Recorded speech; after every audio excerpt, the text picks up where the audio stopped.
Ambitious but lazy? This story will change you forward. If I told you that laziness isn't a character flaw, it's a sophisticated energy conservation system in your brain that's misfiring because you haven't learned how to recalibrate it. You have big dreams, massive ambitions, crystal clear visions of who you could become. But when it's time to execute, your body feels like it's moving through concrete. Your brain screams, do IT, while your nervous system whispers, not today. This isn't weakness. This isn't lack of discipline. This isn't motivational fluff nonsense. This is hard science. Neuroscientists at Princeton, Yale, and the University of Pennsylvania have identified the exact brain mechanisms underlying what we call laziness. It's not a moral failing, it's a calculation error in your anterior cingulate cortex, the region that weighs effort against reward. When your brain perceives effort as too high relative to predicted payoff, it shuts down motivation before you even start. Ancient Stoic philosophers understood this paradox perfectly. They spoke of premeditatio malorum, visualizing obstacles not to discourage action, but to recalibrate expectations. Eastern traditions taught effortless effort, wu wei, where action flows naturally. When resistance dissolves, your ambition isn't the problem. Your execution system is miscalibrated. You're trying to force action through willpower when you should be rewiring the neural pathways that determine whether effort feels impossible or inevitable. I'm about to expose 10 recalibration protocols that target the specific mechanisms causing your ambition execution gap. Each technique eliminates a different friction point in your brain's action initiation system. Master these, and you're not fighting laziness, you're removing the neurological barriers that make laziness your default state. Your ambition is real. Your laziness is fixable. Time to close the gap. Part 1. The micro-commitment cascade. You set massive goals, then feel paralyzed by their enormity. Your brain's effort calculation system sees write a book and immediately tags it as impossibly expensive energy-wise. Behavioral economist Richard Thaler's research on commitment devices proves that your brain responds to the immediate next action, not the distant goal. Big ambitions trigger avoidance. Tiny commitments trigger compliance. This is technique number 1 out of 10, the micro-commitment cascade. Identify your biggest goal. Break it into the smallest possible first action, something completable in under 2 minutes. Tomorrow morning, commit only to that micro-action, nothing beyond it. Once completed, allow yourself to stop or continue as you wish. Repeat daily, choosing only the next 2-minute action. Continue for 40 consecutive days without ever committing to more than 2 minutes. Your brain's resistance activates when effort seems high. 2-minute commitments bypass this resistance entirely. The effort calculation registers as trivial. Once started, momentum often carries you beyond a minute, but the commitment stays small. You're exploiting your brain's starting inertia without triggering its defense mechanisms. The 2-minute rule transforms goals from overwhelming mountains into automatic sequences of manageable steps. Execution becomes default, not exception. Start with micro commitments and watch consistent action emerge as your brain stops perceiving effort as insurmountable. Part 2. The dopamine timing hack. You reward yourself after completing work. This feels logical. It's neurologically backwards. Your brain's dopamine system responds more powerfully to anticipated rewards than achieved ones. Neuroscientist Kent Berridge's research distinguishes between wanting dopamine-driven anticipation and liking opioid-driven pleasure. Dopamine creates motivation through anticipation, not satisfaction. You've been timing your rewards wrong. This is technique number 2 out of 10, the dopamine timing hack.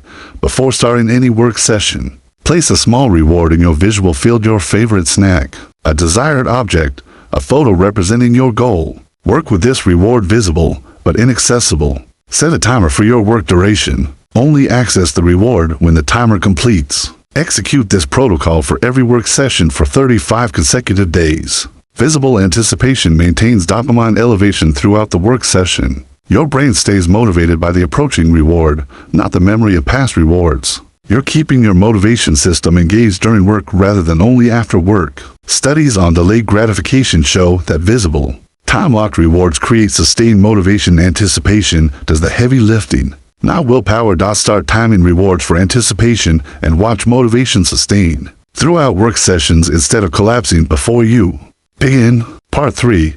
The identity first protocol. You focus on actions you need to take. I need to write I need to exercise.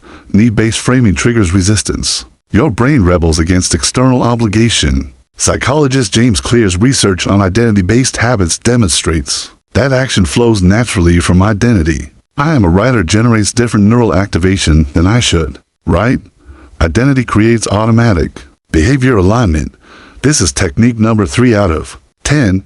The Identity First Protocol. Choose your desired identity writer, athlete, entrepreneur, artist. Every morning, spend exactly 90 seconds writing I am identity repeatedly. Fill one full page. Don't journal about it or explain it, just write the declaration repeatedly. Then ask yourself, what would identity do today? Execute the first answer that emerges. Continue for 60 consecutive days. Repeated identity declaration activates self-concept networks in your prefrontal cortex. Your brain begins pattern matching behaviors to identity. Rather than forcing actions against identity, you're reprogramming your automatic behavior selection algorithms through identity level intervention. Research on self-perception theory shows that identity drives behavior more reliably than goals. You become what you declare yourself to be. Start declaring your identity daily and watch aligned behaviors emerge automatically as your brain seeks consistency with self-concept.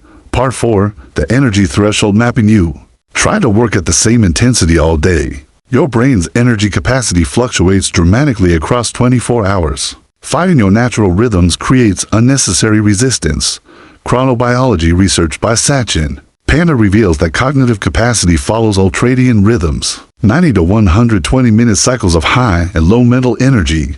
Matching tasks to energy availability multiplies effectiveness while reducing effort. This is technique number 4 out of 10, the energy threshold mapping, for 7 consecutive days. Rate your energy level 1 to 10 scale every 90 minutes from waking to sleeping. Document when you feel most alert, moderately alert, and depleted. After 7 days, identify your 3 highest energy windows. Schedule your most important work exclusively in these windows for the next 50 days. Protect these times ruthlessly. Your prefrontal cortex operates optimally during natural energy peaks. Forcing important work during energy troughs requires massive willpower expenditure. For minimal output, you're aligning your ambition with your biology instead of fighting it. Elite performers structure their days around energy availability, not arbitrary schedules. They work with their nervous system, not against it. Start mapping and matching energy to tasks and watch productivity multiply while perceived effort decreases dramatically.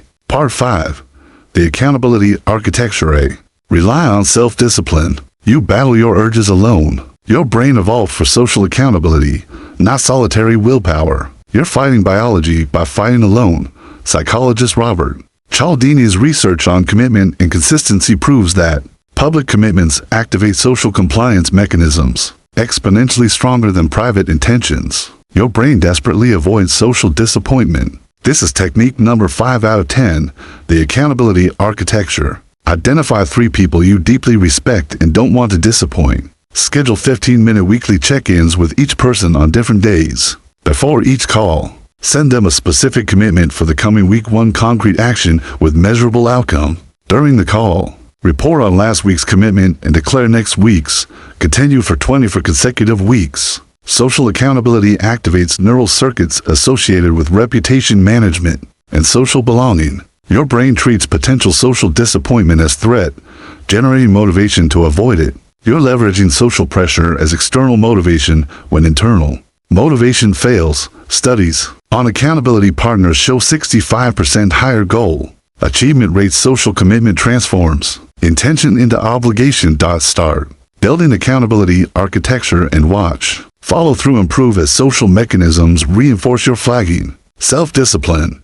Part 6. The friction elimination system. You think willpower should overcome obstacles. Every obstacle is a decision point where your brain can choose avoidance. Remove obstacles, remove decisions. Behavioral economist Richard Thaler's research on choice architecture demonstrates that environmental friction determines behavior more than intention. Making desired actions easier increases execution. Making undesired actions harder decreases them. This is technique number 6 out of 10, the friction elimination system. List every step required to execute your most important daily action. Identify all friction points, things you need to find, decisions you need to make, preparations required. Spend 1 hour eliminating